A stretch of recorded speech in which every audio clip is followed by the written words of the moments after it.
Okay, right, the JU88A-4 Scammell Bomber. This is a Dragon kit from cyberhobbies.com. It comes complete with ground crew as a bonus.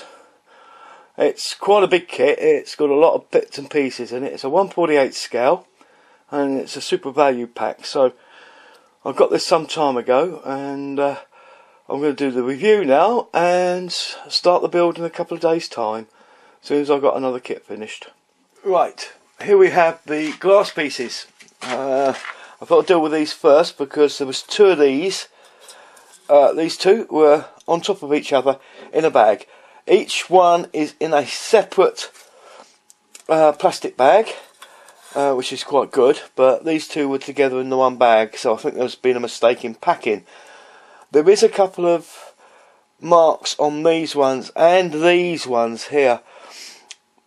They look like they're fine lines going through the glazing in a couple of the panels. I've tried to get a photograph of them, but my camera's not good enough to show them, so you just have to take my word that they are there. Not very nice. I don't know whether I can polish them out. I might give them a go. See if I could do it on one of these ones, because I've got a double lot of canopies here that I can practice on one. Right, next up we have the bombs, the ailerons, and a couple of the people here, the crews. There's spare torsos here with what I call May Wests. I don't know what the German name for them is, I'm sorry, but I don't. But the upper torsos are only here. So I'm wondering if you have to cut these off and glue these onto the legs to get the pilots instead of the ground crew. I don't know, but that's what's in the kit. The other sprues here with the bombs on and that, they're not too bad. They're actually quite good. All the details on them. The fuses are in all the bombs as well, so they're well marked in. This one's got a wheel. These two have got wheels on them.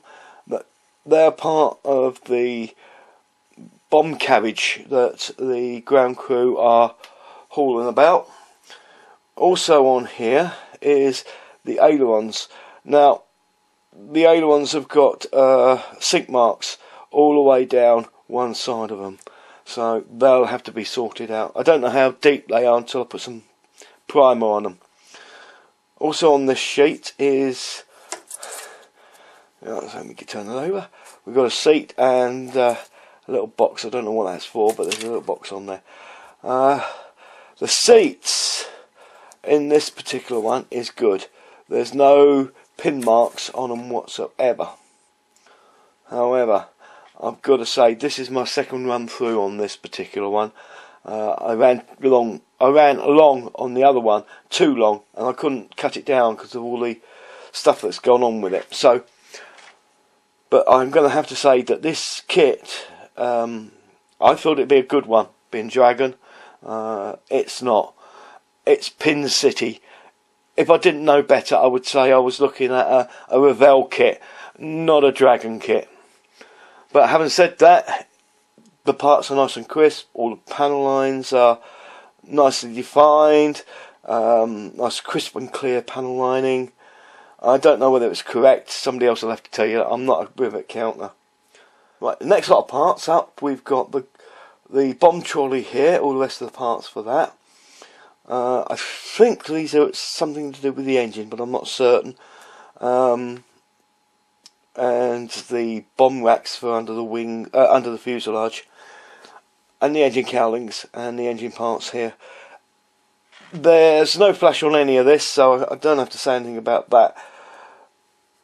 The ejector pin marks on these are all on the reverse side. There is a couple in the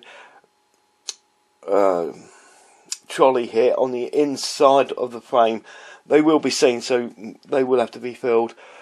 As for the rest, the tiny little pin marks like these, there's a couple on each of these ones, so there's a lot of little tiny pin marks to be filled or to be sanded off. Some are raised, some are lower.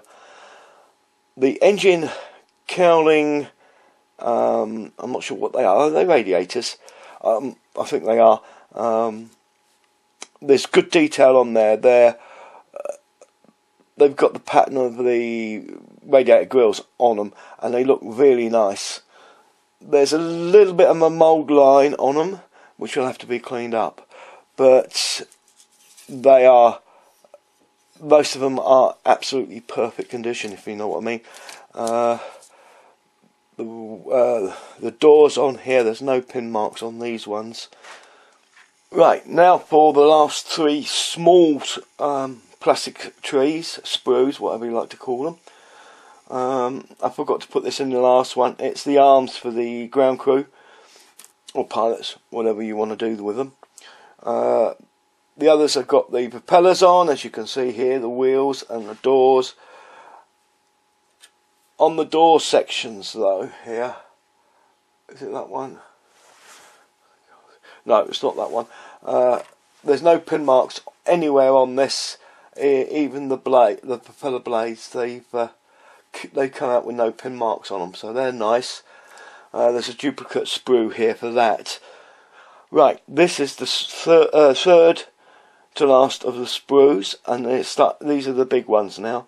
Again, I think it's got some engine cowling pieces on here. It's got the front cockpit. I'll tell you about that in a minute. And the stabilisers and the rudders on here as well. Also, one of the dashboards are here as well, or instrument panels, I should call them really. These are fine. There's the pin marks are on this side, but there's none on the instrument panel. Again, the cowlings here, there's no pin marks on these, and I think these are air brakes, but I'm not certain. They're fine as well. However, when you come down to the cockpit, right, I've come in close to this. The cockpit has pin marks here, here, here, here, here, here, and here. Now, I don't think this one you'll be seen. This one would, so would this one, and this one here probably, and maybe even this one on the back here. It's the same on the other side. As I said, Pin City. You'll see that in a minute on the next sprue. Right, here we have the largest sprue of the lot. The wingtips are on here. The cockpit tubs here, and all the instrument panels and inside panels are here. There's more seats on here. There's part of the fuselage here. The two side fuselage pieces are here. There's no flash again. Hardly any mould line to worry about. One pass with a knife and that would come off. That's how minimal it is. But if I turn it over here, I just want to show you something. I'm going to point them out for the moment, and I'll try and get in a close shot of these. These pieces here, I don't know which side they go. I'm hoping they're not, you don't see them, because you've got pin, pin, pin, pin, pin, and pin, pin, pin, pin. 9 pin marks in that one part. There's 6 pin marks, 1, 2, 3, 4, 5, 6 in these ones as well. The seats, not one of the seats hasn't got a pin mark in it, in the seat somewhere. Really, these need filling and filing off, but I don't know how we can do it, because the seat is so thin plastic.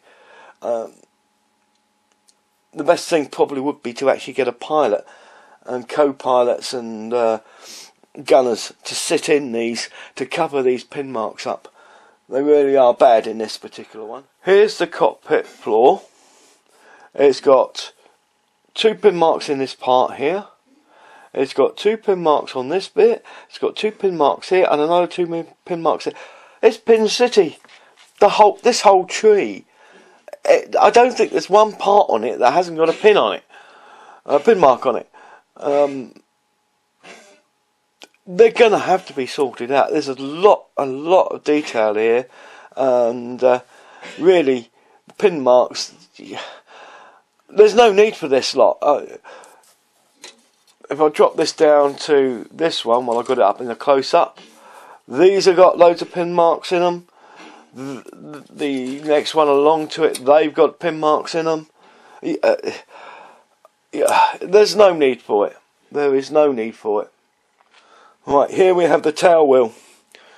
The inside, it's got ribbon on it, and there's one, and again there's 1, 2, 3, 4, 5 pin marks, one in each of the boxes that the ribs divide up in. They're in both sides. The only way I could see to do these, because some need filling, some need taking down, is to take all this detail off, strip the whole thing down on the inside, both sides, fill, sand down, get it nice and smooth again, and then we put these in with evergreen strip. It's the only way I can see to do it. It's got to be done, as you will see inside this. It's quite a big opening for the tail wheel to go into. Okay, last sprue of this kit. There are 4 pin locators here, large pin. I mean, that's good enough for Lego, you know. I don't know why they needed such big pin locators in this, because on this wing here, where that pin locator is, it's a sunken depression on that one there. I can't get in close enough. The camera won't get in that well, and my stills camera's useless on it. But apart from that, one part of the wing, the others are fine. The recessed panel lines, great, love them. They're nice, crisp, clean. They'll take a wash beautifully. The recessed rivets, again, will take a wash lovely, and they'll bring them up lovely. It was really nicely done when it's finished. So, the last thing I want to check, it is quite a soft plastic again. It's not that brittle stuff that you used to get with Airfix kits. All in all, a very nice kit, but Pin City. I'm afraid that's what I'm going to call this from now on. It's going to be named on the fuselage. Last couple of pieces here. We have the instructions and the decal sheet. This is Cartograph decal sheet. I'm not going to take it out of the plastic bag. I'm going to leave this in until I need it. These should be perfect. I can't see anything out of registration. All the white is registered to the black lines here, and all the rest are single colours anyway. So, but it all looks perfectly in register. The only thing I would say, if I'm doing the white banding or the yellow banding on the aircraft itself, I would spray these ones here. You know, it's my feeling that some of these times the colour from underneath comes through them and spoils the effect. If you paint them, you know you can get a good finish and decent paint colour on the model. Right, that's enough of that, Alan. It's waffled on too long with that. The instructions, just go through quickly. A lot of you will know Dragon instructions. I don't. This is my first Dragon kit. I've not had one before. The front sheet is a B4. It's actually a flop out instruction sheet, as you can see here.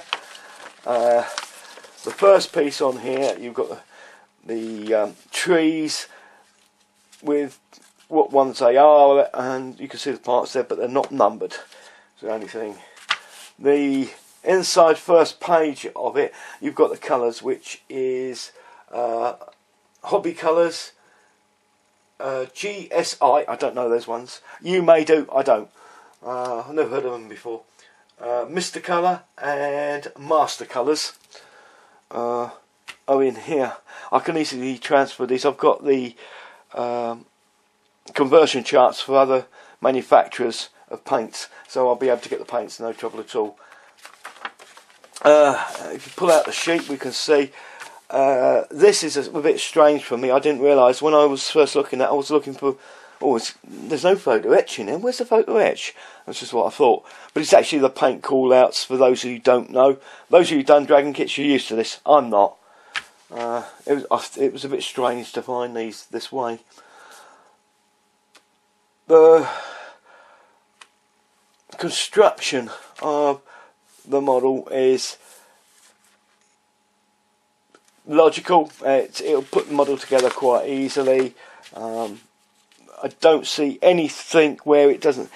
I mean, at the moment, I haven't been putting the things together, so I'm not absolutely certain. But sometimes you'll get an arrow pointing at a certain place, and when you look on the next section, it's not nowhere there.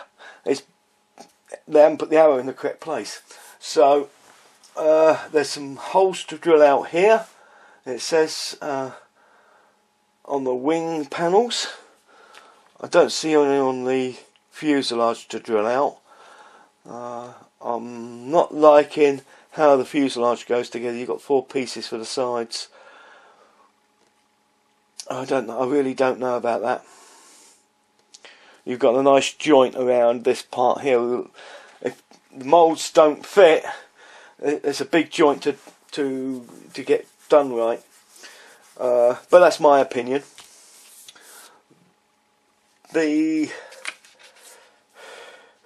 Yeah, they seem to be fine. It's the glazing that's going to give me a problem, or worry me more, because there's a lot of half glazing here, pieces to be stuck together to each other. There's the bottom half, which isn't too bad actually, because you've got 2 glazing windows either side, but the rest is actually solid paint. So even if you glue them together with normal cement, you can sand that joint, get rid of it. You know what? Don't worry about having it clear there, because it's just painted over. I'm waffling on now. On the back end we have some instructions for the trolley, the bombs and the 2 personnel. One thing did surprise me though. When I bought the kit, I bought it for the North African one. I didn't realise the Russian one was in here. I may do this one, I don't know. At the moment it's still going to be the North African, but I'll have a think about it. I may do the Russian one. That's it for the Dragon JU88A-4. Looks a nice kit. The parts are nice and crisp and clean. There's no flashing. There are a couple of sink marks in them though. That is a disappointment. But we're modelers. We can fix it. We have the technology. We can rebuild him. Sorry, going into the movies there. But looking at these, they're looking really nice. I think I'm going to enjoy this build. Hopefully I can get it done before the time period is up. There's a lot of work. There's a lot of sprues on here. I can't remember what I counted now. Was there 16, 17 sprues parts on here? There may be even more. Anyway, because there's double up as well. And there's quite a lot of stuff to do on this one. So, for now, I'm going to say thanks for watching. And I'm going to say goodnight from company and myself. And see you soon. Keep up the modelling. Bye for now.